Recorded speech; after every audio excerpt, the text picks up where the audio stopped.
করলার এই রেসিপিটি যারা না খেয়েছেন তারা তো জীবন থেকে সবচেয়ে বড় জিনিস মিস করে ফেলেছেন। আর যারা আমার মতো খেয়েছেন তারা তো আমার মতোই বলবেন জীবনে করলার যদি কোনো রেসিপি থাকে সবচেয়ে বেস্ট রেসিপি হচ্ছে এটাই। যারা করলা ভাজি ছাড়া খেতে চান না তারা একবার হলেও এভাবে খেয়ে দেখবেন, তাহলে আর আপনি ভাজি খেতেই চাইবেন না, শুধু বলবেন করলার এই রেসিপিটি করে দিতে। এটা খেতে যে এতটা মজা হয় সেটা আপনি না খেলে বুঝতেই পারবেন না। এখানে আমি 250 গ্রাম করলা নিয়েছি, তারপর হচ্ছে উপরের আর নিচের অংশে ভাবে কেটে ফেলে দিয়ে তারপরে 4 ফালি করে কেটে মাঝখানের যে বিচি থাকে সেটা ফেলে দিচ্ছি। তবে আপনারা চাইলে ভাজির মতো বা আপনাদের পছন্দ অনুযায়ী কেটে নিতে পারবেন। আর এখানে হচ্ছে ভাজার জন্য আমি বেশ কিছু পরিমাণ তেল দিয়ে দিয়েছি, তারপর দিয়ে দিলাম শুকনো মরিচ এখানে আমি 5 থেকে 6টির মতো দিয়েছি, তারপর ভেজে উঠিয়ে নিচ্ছি।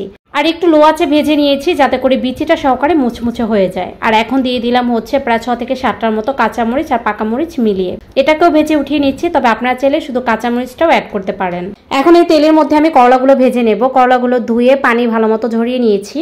এখন লো আর মাঝামাঝি রেখে আমি এই করলাগুলো ভেজে নেব। আর সবকিছু ভাজার জন্য কিন্তু হাই হিটে ভাজা যাবে না, এভাবেই হচ্ছে চুলা আঁচটা রাখতে হবে। মানে 1 পিস পাঙ্গাস মাছ আমি এভাবে হচ্ছে টুকরো করে কেটে তারপর ধুয়ে নিয়েছি। আর এখন হচ্ছে হলুদ আর লবণ মাখিয়ে করলার সাথে ভেজে নিচ্ছি। মাছ আর করলা একসাথে ভাজার ফলে করলাও কিন্তু ভাজা হয়ে গেছে, মাছও ভাজা হয়ে গেছে। এখন তেল ঝরিয়ে তারপর উঠিয়ে নিচ্ছি। এখানে যে পাঙ্গাস মাছ দিতে হবে এমন কোনো কথা নেই, আপনারা চাইলে আপনাদের পছন্দ মতো যে কোনো মাছ নিতে পারেন। আর চিংড়ি মাছটা দিলে তো সবচেয়ে বেস্ট হয়। তো চিংড়ি মাছ না থাকে আজ আমি কাটা ছাড়া পাঙ্গাস মাছ দিয়ে করেছি। তবে পাঙ্গাস মাছ দিয়েও কিন্তু অসম্ভব মজা হয়েছিল খেতে। আর এখন কিন্তু আমি কয়েক কোয়া রসুন ভেজে নিয়েছি। সর্বশেষ ভেজে নিচ্ছি 1 কাপ পেঁয়াজ কুচি। পেঁয়াজের পরিমাণটা একটু বেশিই দেবেন, পেঁয়াজ বেশি দিলে কিন্তু খেতে অসম্ভব মজা হয়। আর পেঁয়াজটা কিন্তু আমি ব্রাউন কালার করে নিই, একটু নরম করে ভেজে নিয়েছি। অনেকে হয়তো ভাবছেন এত তেলে ভেজে নিলে তেলের অনেকটা অপচয় হয়, কিন্তু দেখেই তো বুঝতে পারছেন অনেক পরিমাণ তেল কিন্তু রয়ে গেছে।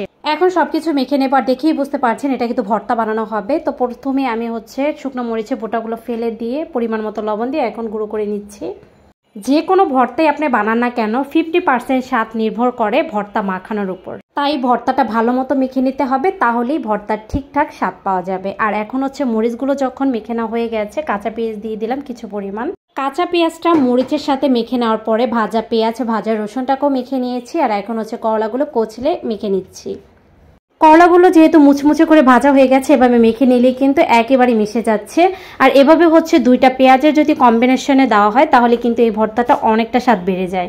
তাই এভাবেই হচ্ছে আস্তে আস্তে ভেজে এভাবেই হচ্ছে মেখে নেবেন। তারপর 1 চামচের মতো সরিষার তেল দিয়ে ভর্তাটা মেখে এখন আরেকটি বাটিতে এভাবে সার্ভ করছি। তো দেখেই বুঝতে পারছেন কতটা মজা হয়েছে, আর খেতে কিন্তু অসম্ভব মজা। একবার হলেও ট্রাই করবেন আর কমেন্ট বক্সে জানাতে ভুলবেন না যে আসলে আপনাদের ভর্তাটার স্বাদ কেমন হয়েছে। সবাই অনেক বেশি ভালো থাকবেন, আবারও হাজির হয়ে যাব নতুন কোনো ভিডিও নিয়ে। আজ এখানেই বিদায় নেব। আল্লাহ হাফেজ, আসসালামু আলাইকুম।